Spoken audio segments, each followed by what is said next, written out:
Israel's economy crashing without $200 billion. True or false?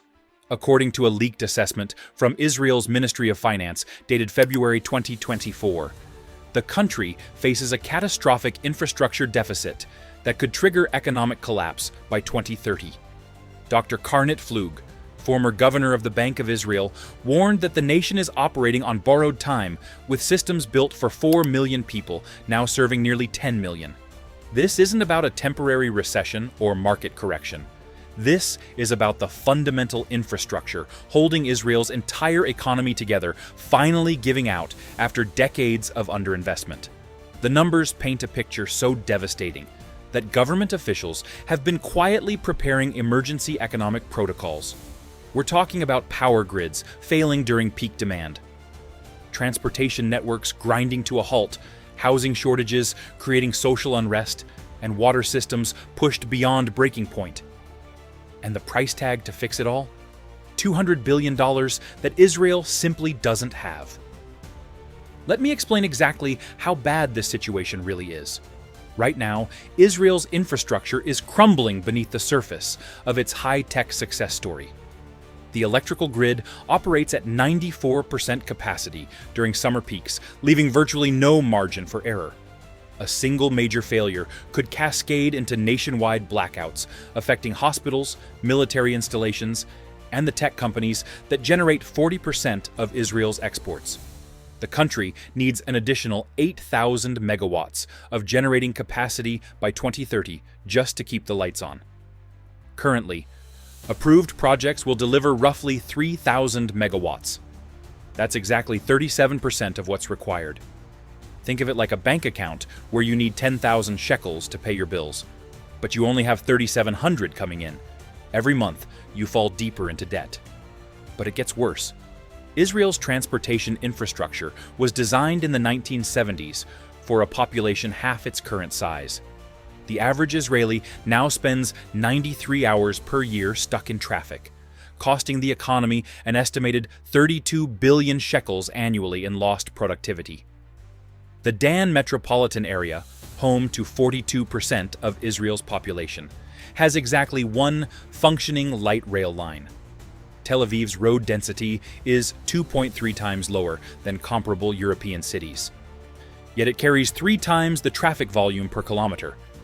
Dr. Shlomo Hassan, urban planning researcher at Hebrew University, calculated that Israel needs 600 kilometers of new rail infrastructure within 8 years. Construction has started on barely 120 kilometers. Here's the real problem. Israel's housing crisis has reached a point where it threatens economic stability itself. The country is short approximately 200,000 housing units, and that gap grows by 15,000 units every single year. Average apartment prices in Tel Aviv have increased 412% since 2000, while wages increased only 93%. Young Israelis now spend an average of 144 months of salary to purchase a home, compared to 60 months in Germany and 72 in France. The Bank of Israel's Internal Stability Report, obtained by financial journalists in March 2024, warns that housing unaffordability is driving skilled workers to emigrate at the highest rate since 2008. Last year alone, 23,000 Israelis with advanced degrees relocated permanently to other countries. That's not just a housing problem. That's a brain drain, bleeding Israel's economic future. Now here's what they're not telling you. Israel's water infrastructure, celebrated worldwide for its desalination achievements, is facing a crisis that could undermine everything. The National Water Authority's confidential briefing to the Knesset revealed that 47% of Israel's municipal water pipes are over 50 years old. Pipe bursts increased 230% over the past decade. The system loses approximately 12% of treated water to leakage before it ever reaches consumers. Replacing this aging network would cost an estimated 42 billion shekels over 15 years. Current budget allocation covers roughly 8 billion. Now you might be thinking, doesn't Israel have one of the strongest economies in the Middle East? Doesn't the tech sector generate billions in revenue that could fund these projects? Yes, they do. Israel's tech industry produced exports worth $54 billion in 2023 alone.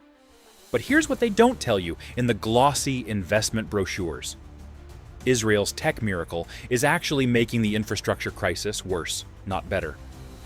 Every new startup campus requires massive electrical capacity.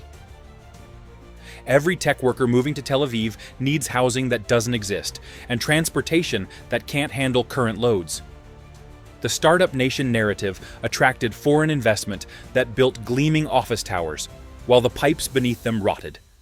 Tech companies pay relatively low corporate taxes due to generous incentive programs designed to attract investment. In 2023, the effective tax rate for major tech firms averaged just 6% compared to 23% for traditional industries. The sector that generates the most wealth contributes the least proportionally to fixing the infrastructure it depends on. But let's say Israel somehow raised taxes on tech companies to fund infrastructure. There's still another problem. The money would take decades to accumulate, while the crisis accelerates yearly. Israel's annual infrastructure investment currently stands at approximately 4% of GDP. The OECD average is 5.7%. South Korea, which faced similar infrastructure challenges in the 1990s, invested 9% of GDP for 15 consecutive years. For Israel to match that rate would require an additional 60 billion shekels annually, roughly 15% of the entire government budget. Where is that money going to come from? Defense spending already consumes 23% of the budget and cannot be reduced given regional security threats. Social services take another 31%, and cutting them would trigger political collapse. Foreign direct investment won't save Israel either. The Infrastructure Investment Report from Deloitte Israel, published September 2023, found that international investors consider Israeli infrastructure projects high risk due to bureaucratic delays, security concerns, and political instability. Average project approval time in Israel is 7.3 years, compared to 3.2 years in Singapore and 4.1 years in the UAE. 3 major international infrastructure funds withdrew from Israeli projects in 2023 alone, citing regulatory uncertainty. So, the tech sector isn't the miracle solution everyone pretends it is.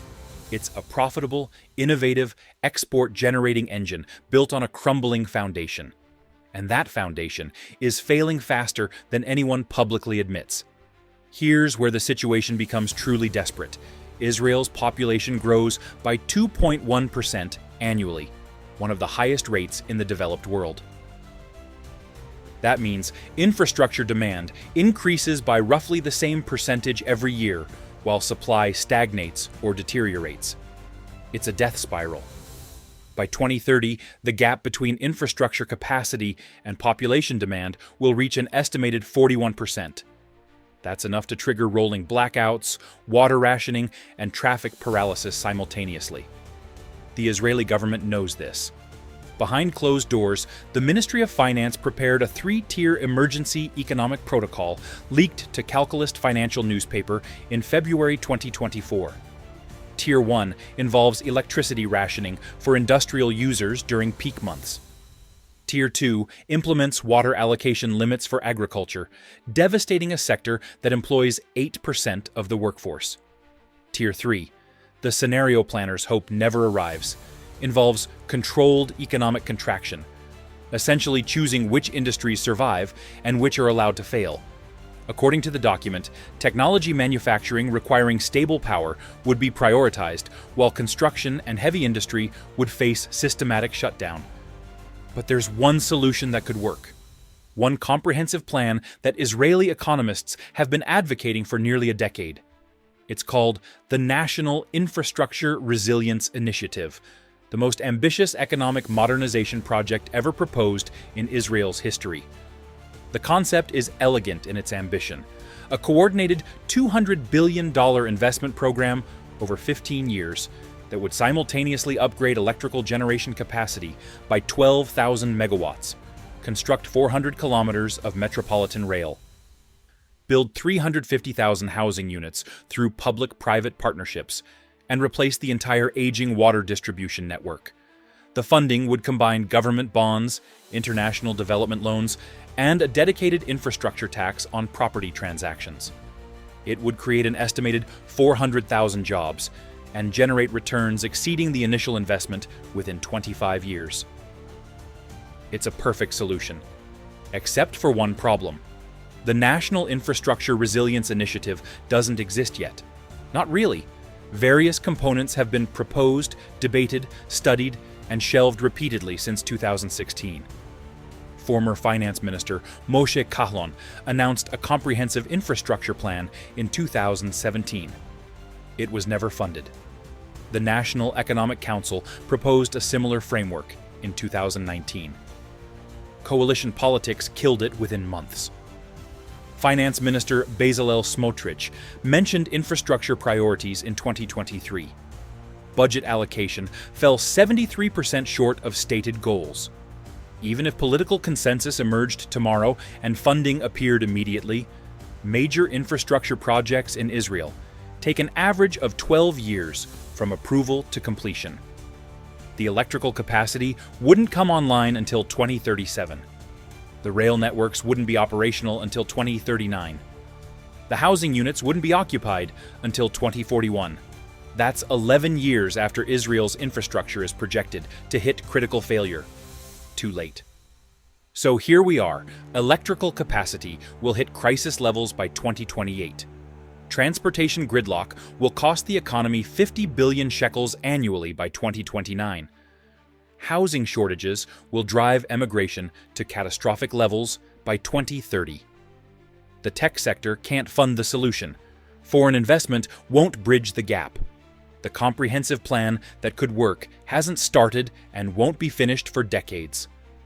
The mathematics are brutal and unforgiving. Unless something dramatic changes in the next 36 months, Israel faces cascading infrastructure failures that could trigger 15% economic contraction, mass emigration of skilled workers, collapse of the construction sector, and social instability that makes the country ungovernable. The clock is ticking. Israel has less than 4 years to solve a problem that should have been addressed 20 years ago. $200 billion stands between economic survival and collapse. What happens next will determine everything.